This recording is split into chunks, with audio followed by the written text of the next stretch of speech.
Go ahead and subscribe, please. This case takes place in the USA in the year 2025. Recently, a video has been circulating on social media. It shows perhaps one of the most senseless crimes ever caught on camera, leading to people all over the world erupting in anger and frustration, with many pushing for serious retribution. This is the case of Iryna Zarutska. Iryna was a 23-year-old Ukrainian refugee who had fled her homeland amid the chaos of war. She was born and raised in Kiev, Ukraine.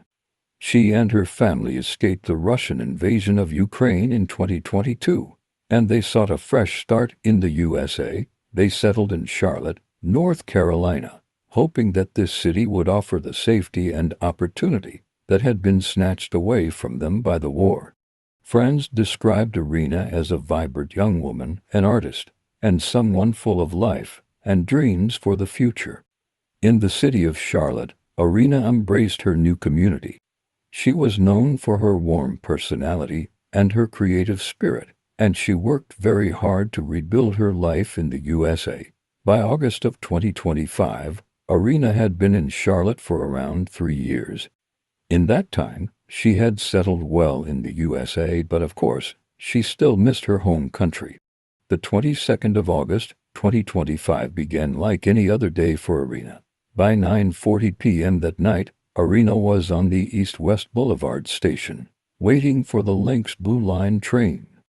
Surveillance video would later show her stepping onto the train and taking a seat, presumably looking forward to ending her day. There were other passengers around, just a normal night on public transport. However, unbeknownst to Iryna, one of those nearby strangers would soon change all of that.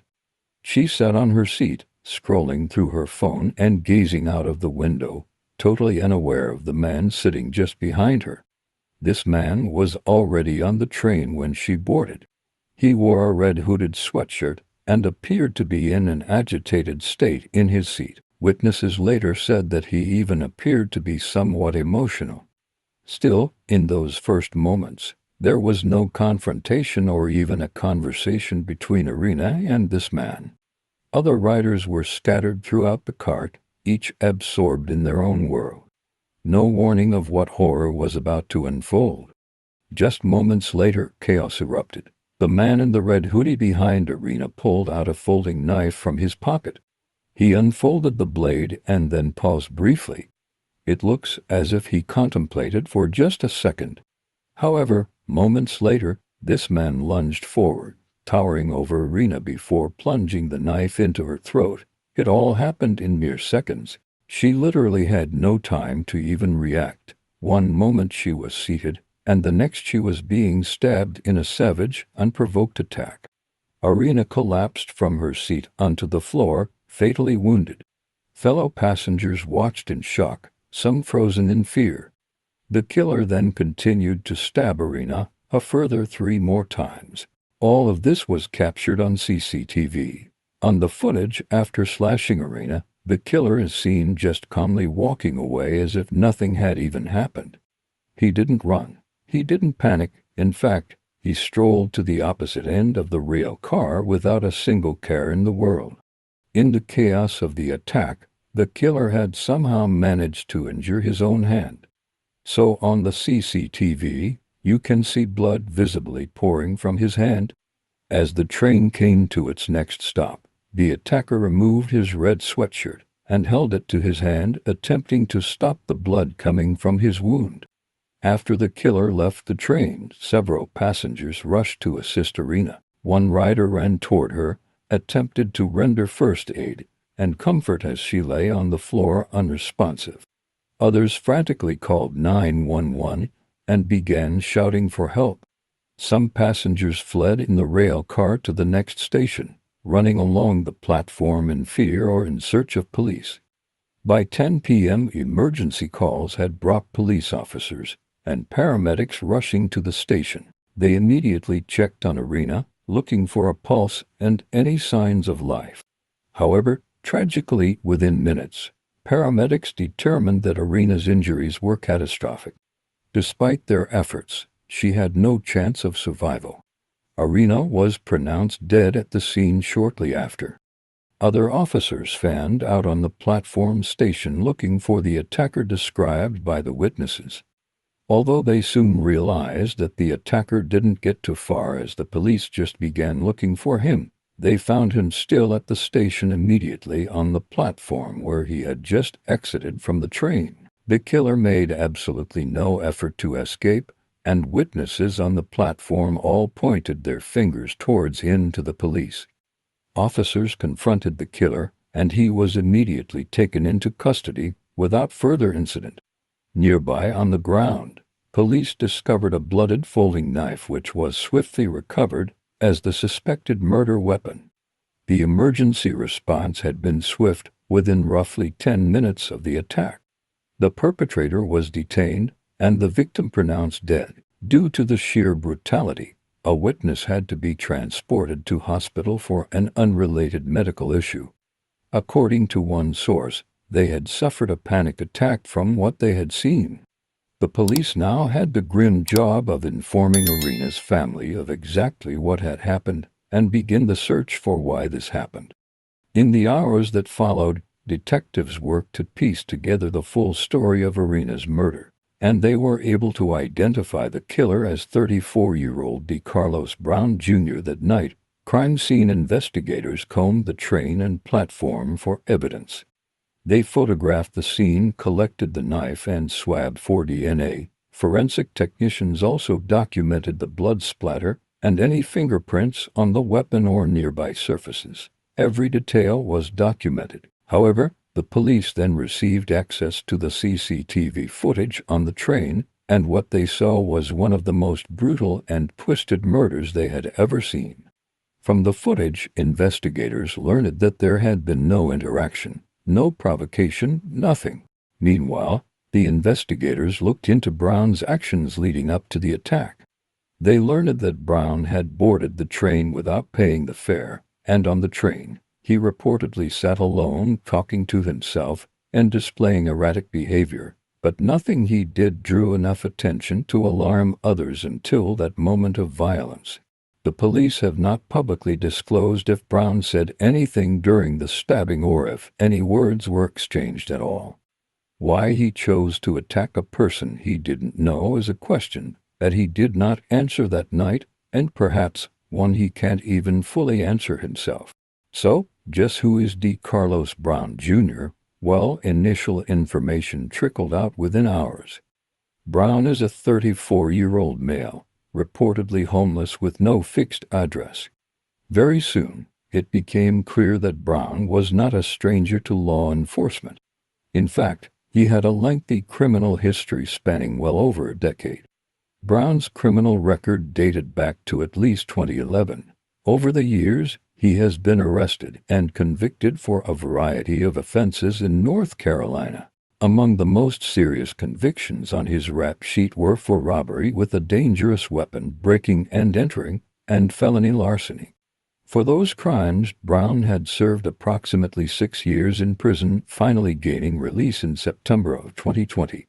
However, freedom did not lead to a reformed life. In the years after his release, Brown had additional run-ins with the law.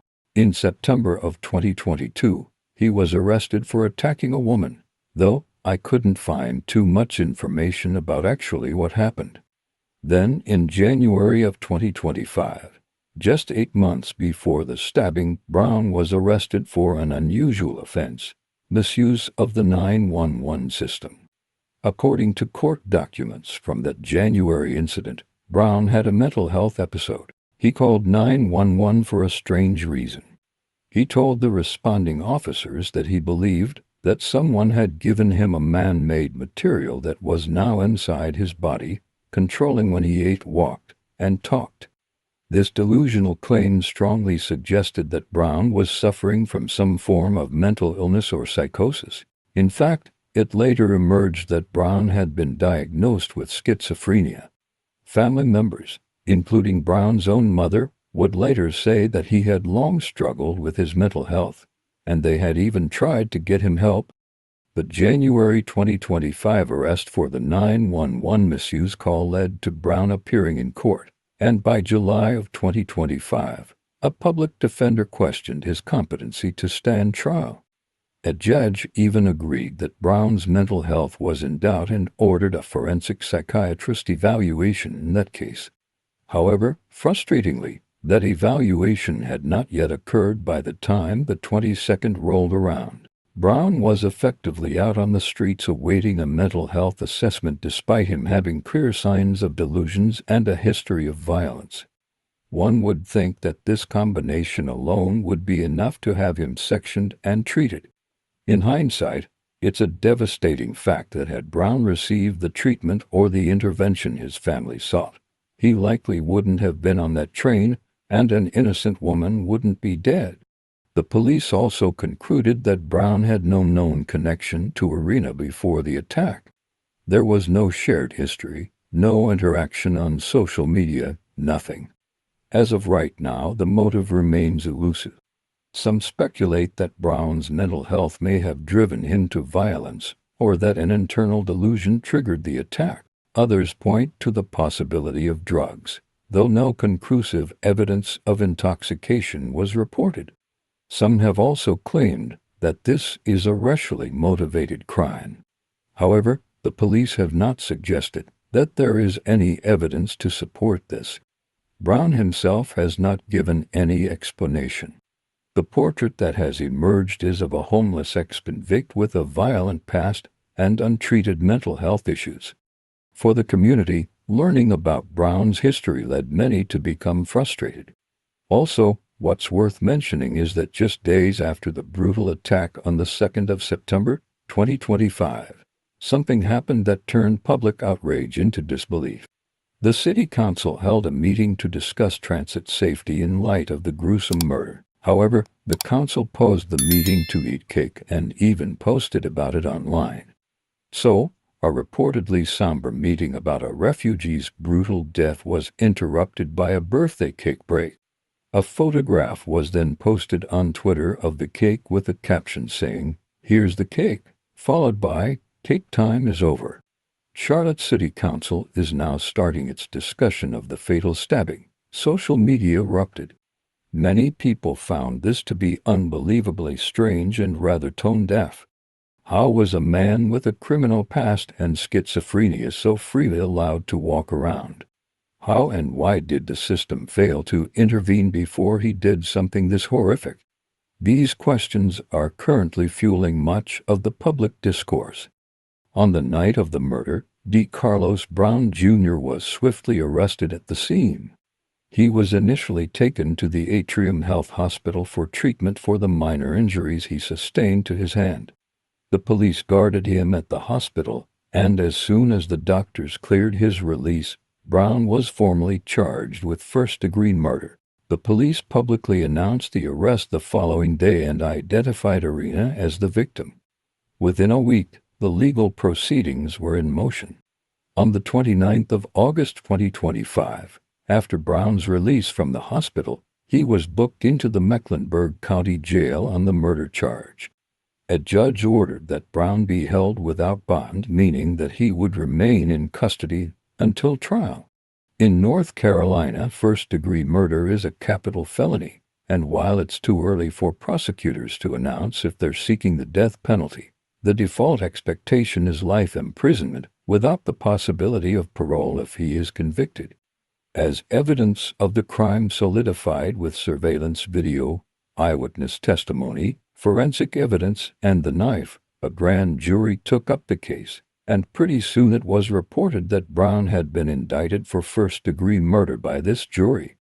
One early focus in the legal proceedings was, of course, Brown's mental state.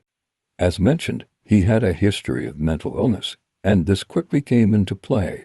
A judge ordered that Brown undergo a competency evaluation, which is a formal assessment by a psychiatrist to determine if he is mentally fit to stand trial. Being competent to stand trial means the defendant understands the charges and can assist in their defense.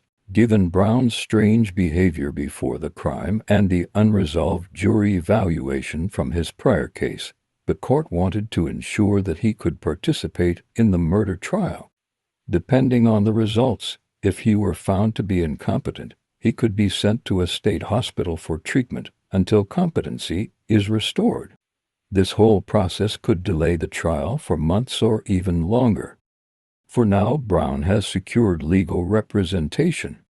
His defense will have to decide whether to mount an insanity defense or to negotiate a plea, but given the brutality and the notoriety of the case, any outcome short of a trial and serious punishment seems unlikely. It is possible that Brown's attorney might negotiate for him to plead guilty or not guilty by reason of insanity in exchange for a guaranteed life sentence, taking the death penalty off the table. This would mean that he would spend the rest of his life in a secure psychiatric facility. But as of now, no plea agreements have been announced. The news of Iryna's murder sent shock waves through both the local Charlotte community and far beyond. Donations poured into a GoFund which was set up by friends to assist her family with funeral costs and perhaps to transport her body back to Ukraine if that's what the family wants. This will be extremely expensive. A link to the GoFund will be pinned in the comments and in the description. Online commenters are calling for Brown's death, saying that this is exactly the kind of case that the death penalty was made for. And for these people, anything short of Brown being put to death would be seen as a great injustice for Iryna and her family. The case of Iryna is one that even I found hard to stomach. To see such a senseless murder unfold on camera is nothing short of horrific. Many have also pointed out the morbid irony. She was supposed to be entering a hopeful new chapter. She was able to escape the indiscriminate brutality of war only to be killed in a country where she sought safety. As always, people are now talking about better mental health intervention, helping to prevent such cases from occurring over and over and over again. Tragically, things never really seem to change. The family now just want people to remember Iryna not just as a victim but as a person. They want people to know who she was. A talented artist, a loving family member, and a resilient soul who had weathered one of the worst situations possible. Yeah.